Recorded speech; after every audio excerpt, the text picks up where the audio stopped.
అపోస్తలుడైన పౌలు కొలొస్సీలకు వ్రాసిన పత్రిక 4వ అధ్యాయము. యజమానులారా, పరలోకములో మీకును యజమానుడున్నాడని ఎరిగి న్యాయమైనదియు ధర్మానుసారమైనదియు మీ దాసుల ఎడల చేయుడి. ప్రార్థనయందు నిలుకడగా ఉండి కృతజ్ఞత గలవారై దాని యందు మెలకువగా ఉండుడి. మరియు నేను బంధకములలో ఉంచబడుటకు కారణమైన క్రీస్తు మర్మమును గూర్చి నేను బోధింపవలసిన విధముగానే ఆ మర్మమును వెల్లడిపరచునట్లు వాక్యము చెప్పుటకు అనుకూలమైన సమయము దేవుడు దయచేయవలెనని మా కొరకు ప్రార్థించుడి. సమయము పోనీయక సద్వినియోగం చేసుకొనుచు సంగమునకు వెలుపటి వారి ఎడల జ్ఞానము కలిగి నడుచుకొనుడి. ప్రతి మనుష్యునికి ఏలాగు ప్రత్యుత్తరం ఇయ్యవలెనో అది మీరు తెలుసుకొనుటకై మీ సంభాషణ ఉప్పు వేసినట్టు ఎల్లప్పుడూ రుచిగలదిగాను కృపాసహితముగాను ఉండనీయుడి. ప్రియ సహోదరుడును ప్రభువునందు నమ్మకమైన పరిచారకుడును నా తోడి సేవకుడునైన తుకికు నన్ను గూర్చిన సంగతులన్నయూ మీకు తెలియజేయును.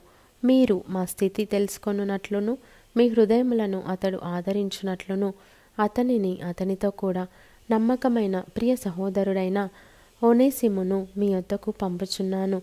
ఇతడు మీ యొద్ద నుండి వచ్చినవాడే.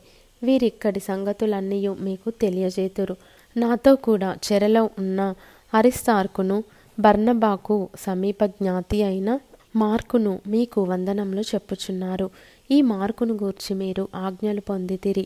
ఇతడు మీ వద్దకు వచ్చిన ఎడల ఇతని చేర్చుకొనుడి. మరియు యూస్తు అను యేసు కూడా మీకు వందనములు చెప్పుచున్నాడు. వీరు సున్నతి పొందిన వారిలో చేరినవారు. వీరు మాత్రమే దేవుని రాజ్యము నిమిత్తము నా జతపని వారై ఉన్నారు. వీరి వలన నాకు ఆదరణ కలిగెను. మీలో ఒకడును క్రీస్తు యేసు దాసుడునైన ఎపఫ్రా మీకు వందనములు చెప్పుచున్నాడు.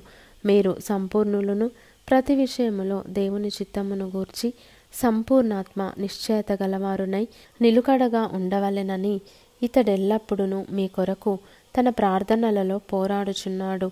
ఇతడు మీ కొరకును లవొదికయ వారి కొరకును హియెరాపొలి వారి కొరకును బహు ప్రయాసపడుచున్నాడని ఇతనిని గూర్చి సాక్ష్యమిచ్చుచున్నాను. లూకా అను ప్రియుడైన వైద్యుడును దేమాయు మీకు వందనములు చెప్పుచున్నారు. లవొదికయలో ఉన్న సహోదరులకును నుంఫాకును వారి ఇంట ఉన్న సంగమునకును వందనములు చెప్పుడి. ఈ పత్రిక మీరు చదివించుకొనిన తరువాత లవొదికయ వారి సంగములోను చదివించుడి.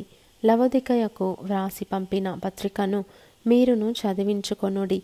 మరియు ప్రభువునందు నీకు అప్పగింపబడిన పరిచర్యను నెరవేర్చుటకు దాని గూర్చి జాగ్రత్త పడుమని అర్ఖిప్పుతో చెప్పుడి.